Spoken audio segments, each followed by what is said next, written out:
In Germany, an elaborate bank robbery ends in a standoff with police. The lives of 16 hostages hang in the balance. Investigators would soon learn that nothing is as it seems.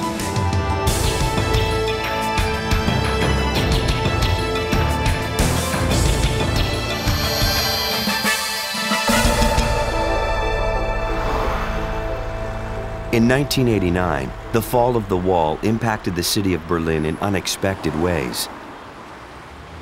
The promise of a free market economy flooded out, and immigrants flooded in.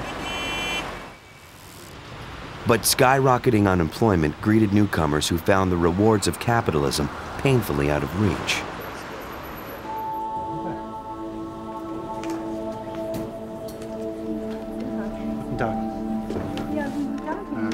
Khaled al-Barazi was one such immigrant. A native of Syria, he had been working in radiology at a Berlin hospital. In 1993, he was released from prison on a drug dealing charge and couldn't find work. Desperate for cash and with nothing left to lose, he formulated a brilliant plan that would net millions. He would rob the richest bank in Zehlendorf, a wealthy suburb of Berlin. A plan this complex would require help. Khaled recruited his brothers, Muzaffar and Mutaz, as well as his close friend, Durgam Ibrahim.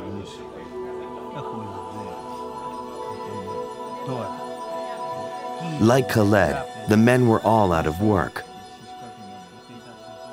Although it would take months of careful planning, they were eager for a share of the take.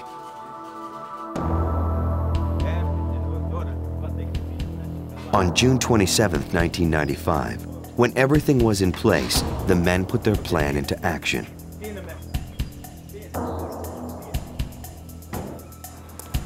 At 10:25 a.m., the peaceful town of Zehlendorf was about to become the subject of international headlines.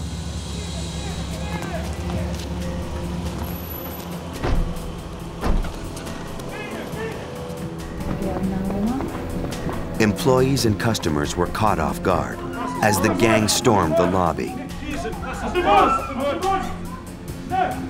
Unnoticed, a teller triggered the silent alarm. The police were on their way. Bettina Eckert was in the bank at the time. Als die Bankräuber hereinkamen, sagten sie dann zu den Leuten. When the robbers entered the bank, they shouted at us to get down on the floor. We were frightened. Everyone got down immediately. The gang held 16 people at gunpoint, 7 bank employees and 9 customers. Durch meinen Kopf, oder ich habe versucht, Möglichkeiten zu finden, was man tun könnte, die Lage zu erleichtern, vielleicht zu fliehen. My mind was racing. I tried to think of any way to get out of there alive. How could I flee or overpower the gunmen? I kept my mind occupied so I wouldn't panic. The bank director was secured in his office. The gunman had special plans for him. At precisely 10:30 a.m., police arrived at the Zehlendorf bank, effectively trapping the robbers. Robbers who now held 16 hostages. Martin Textor supervised the scene.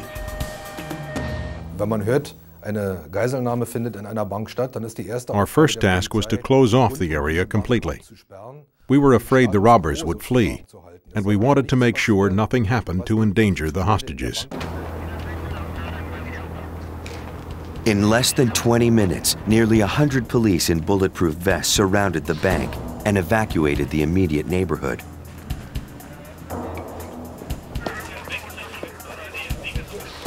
Armed officers checked all avenues of escape, including a storm drain pipe some 30 meters away. It seemed Khaled's robbery had gone horribly wrong.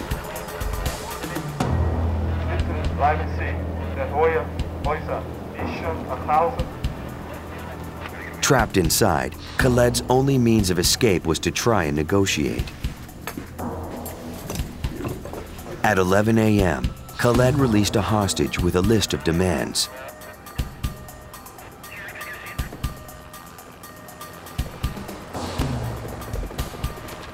He asked for a car, a helicopter, and a sizable ransom. He gave police 6 hours to meet his demands. They feared that after that, the gunmen might start killing hostages. Die Forderung der Räuber betrug ja 17 Millionen Mark. Eine ganz schöne Stange Geld, habe ich mir gedacht. Und es war klar, dass wir so viel Geld gar nicht auftreiben. The robbers demanded 17 million marks, which was an impossible sum. Gewappnet sein. Natürlich ist Geld vorhanden, allerdings nicht in dieser Größenordnung. Und wir fingen dann in der Befehlsstelle natürlich sofort an, uns Gedanken zu machen, wie wir zumindest an Teilbeträgen. We gathered as much money as we could and hoped it would be enough. The freed hostage filled police in on the number of hostages left inside, the number of gunmen, and the type of weapons she'd seen. The list was intimidating. Es handelte sich ein belgisches Sturmgewehr, They had a rifle, 2 pump guns, shotguns, 10 Russian fragmentation grenades, a self-loading pistol, and smoke bombs. It was a regular armory. Storming the building was not an option. Police could not risk a firefight with hostages inside. Instead, Texter and his men continued to play by the book. They tried to open up negotiations with the hostage takers. Khaled refused to speak with police directly. Instead, he used the very nervous bank director as a go-between. Das Besondere an dieser Geiselnahme war allerdings, It made it difficult that we couldn't talk at all with the robbers. It made it impossible to judge their mood. It seemed Khaled wasn't playing by the rules, and police were running out of time. Optimistic police would give them the helicopter as a means of escape. The men began looting the bank safety deposit boxes. By the time darkness fell around 7 p.m., the deadline came and went. The police were still racing to meet the gang's demands.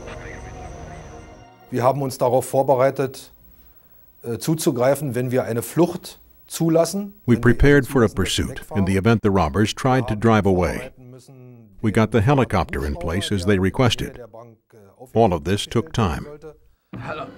At 8 p.m., nearly 10 hours into the standoff, Khaled told police through the bank manager he would wait no longer. He said unless their demands were met soon, they were going to start shooting hostages.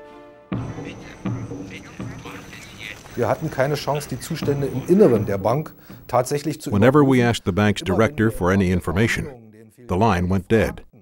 So we really didn't have a clue about what was going on inside the bank.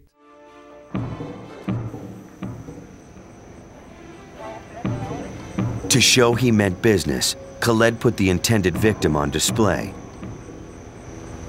Police started making concessions.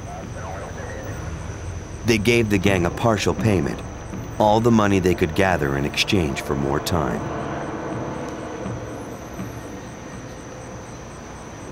At 9:30 p.m., nearly 12 hours after the standoff began, 2 unarmed police officers approached the bank. Khaled had ordered them to deliver 5.6 million Deutschmarks, nearly $2.5 million, wearing only their underwear.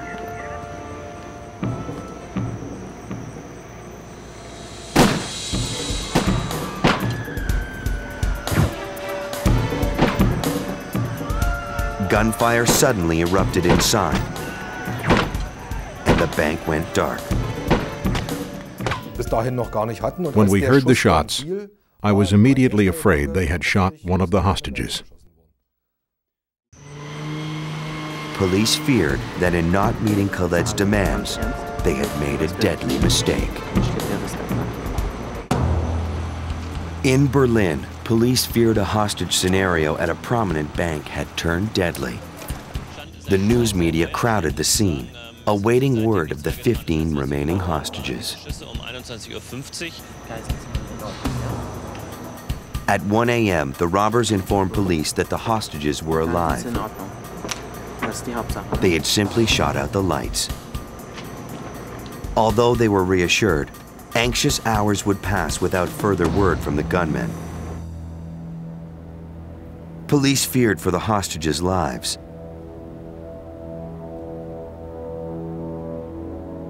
They knew they could not wait much longer. Nearly 17 hours since the standoff began, police received a call from inside the bank. The bank manager told them it had been almost 2 hours since he'd last seen or heard from the captors. It was the lull the SWAT team unit had been waiting for. Bis die Spezialeinheiten eindringen können und insbesondere mit ihren Waffen die Treppe vom Keller nach oben so absichern können, dass die Täter keine Chance haben, an die Geiseln ranzukommen. When officers convinced me that they could storm the bank in a short time, and with a relatively low level of risk for the hostages, I gave the go-ahead.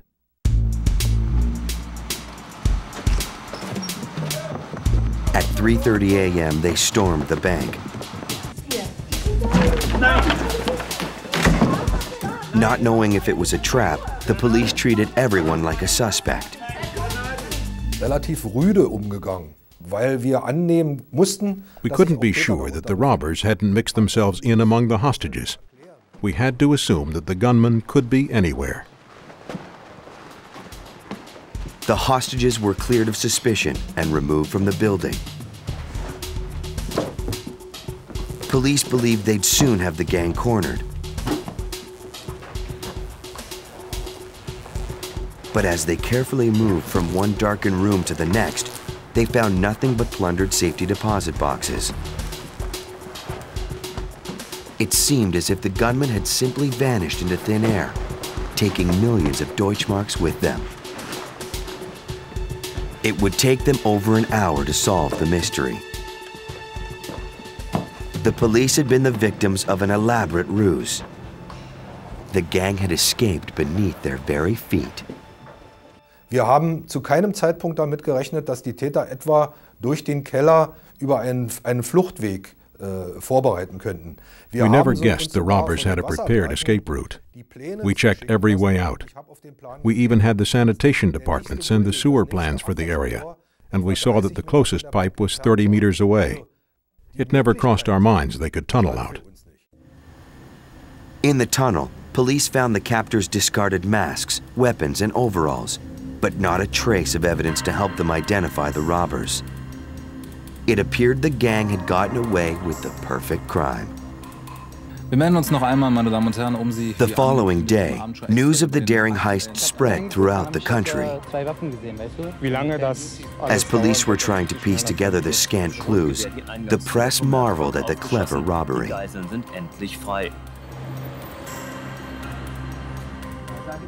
Those who lived through the ordeal were angered the criminals were made into heroes.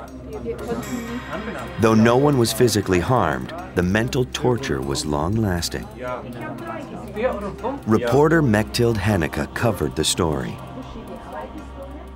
Also die Geiseln haben auf der Pressekonferenz eben betont. Many of the hostages suffered from nightmares and insomnia. One woman said that she thought, "This is it for me. I'm going to die here." Police asked the hostages for help in identifying their captors, but they could not. The men always wore masks and seldom spoke.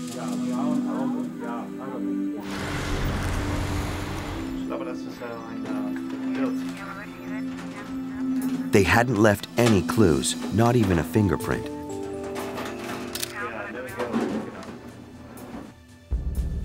The tools found in the tunnel were untraceable. The minivan they had used in the robbery had been stolen the night before. The bank estimated the loss at 4 million Deutschmarks. The 5.6 million marks police handed over brought the total to 9.6 million marks, or $4.3 million. Police surmised it must have taken months to build the elaborate tunnel, which extended from the bank to a nearby storm drain pipe and on to a nondescript garage some 200 meters away. The crooks had to have transported tons of dirt. An operation this size was sure to raise suspicions in the neighborhood.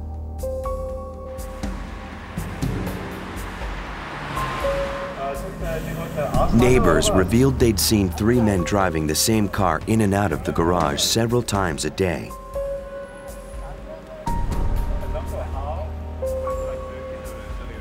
The garage owner told police that he rented the garage to a man almost a year and a half ago.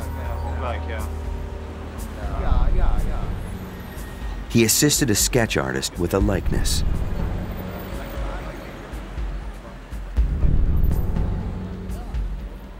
It turned out the renter's business card had both a fake name and address.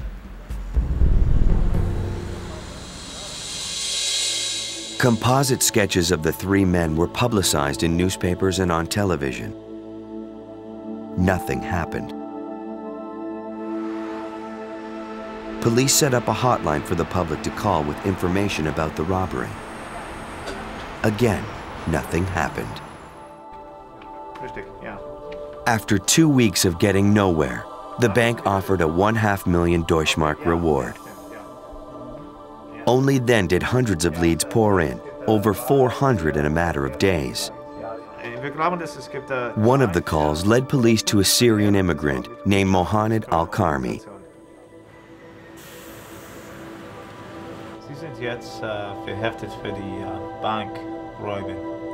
During the course of a 3.5-hour interview, Al-Karmi broke down and admitted his involvement in the heist. Although he had not been one of the gunmen, he had helped build the tunnel and transport the loot. In exchange for a deal from prosecutors, he broke all confidences and revealed the name of the gang's leader, Khaled al-Barazi. Khaled had developed an ingenious plan, but he needed more than the help of his family to make it a reality. That's why he recruited unemployed men he barely knew like Al-Karmi to help dig the tunnel. With enough manpower in place, the gang started making real progress.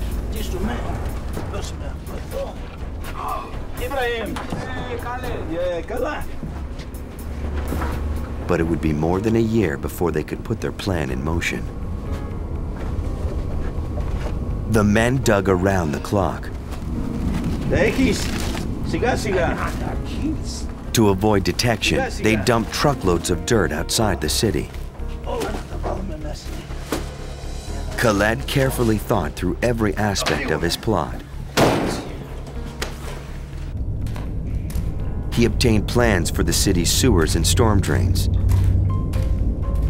He designed the tunnel to connect with a drain pipe about halfway to the bank, saving the men months of digging. Less than a meter in diameter, it stopped only 30 meters from their target. As the men dug the last 30 meters, cave-ins and flooding slowed their progress. But their desperation kept them burrowing closer and closer to the bank. After 18 months of non-stop digging, the tunnel stretched over 200 meters. It ended less than a meter from the bank floor. With all the hard work behind them, the gang was ready to move.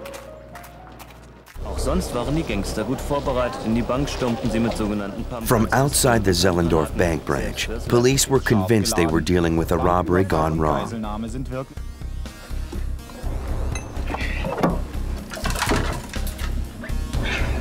Inside, Khaled's plan worked like clockwork. The police played into his hand at every turn. Indeed, while police were scrambling to save the hostages, Khaled and his men were inside the bank feeding them sandwiches. Khaled had thought of everything. As a bank robber, he was as thorough as he was considerate.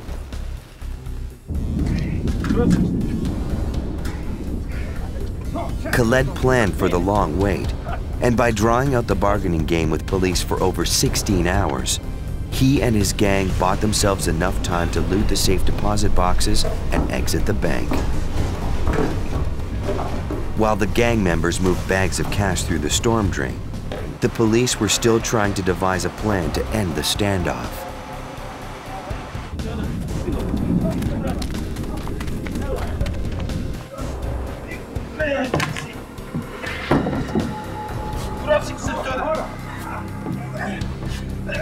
Back at the garage and safely outside the police perimeter, the men split some of the money. They hid the rest.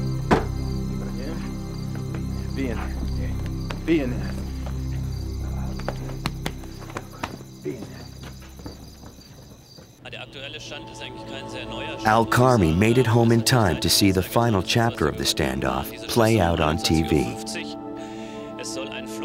The nation's fascination with the story only added to the sense of having pulled off the perfect crime. Mohamed Al-Razi. But the intricate plot crumbled when Al-Karmi, the outsider, gave up his new friends. Days after Al-Karmi's confession, undercover agents tracked down and arrested Khaled and his brothers. 2 other suspected gunmen were picked up the following day.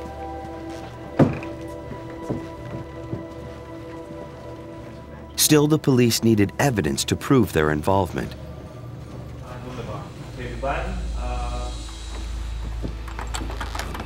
While the men were being questioned, investigators searched their homes. They found evidence that their suspects had been spending a great deal of money lately. And there had been some big-ticket items on their shopping list. The suspects, who were all unemployed, had gone out and purchased luxury cars.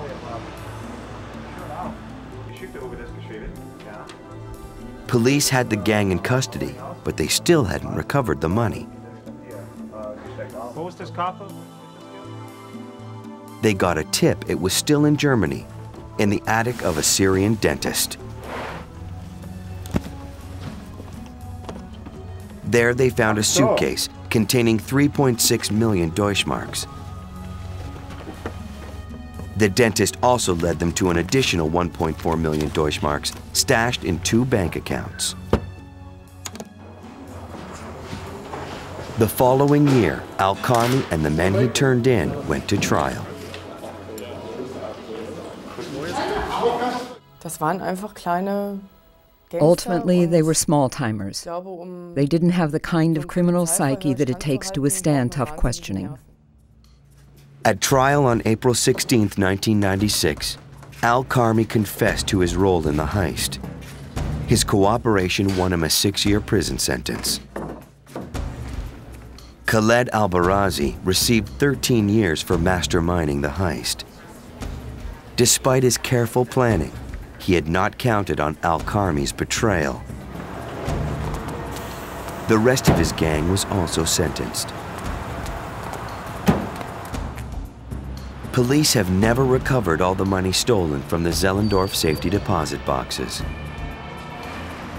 Millions of hidden Deutschmarks may await the release of a gang of small-time bank robbers with a very big plan.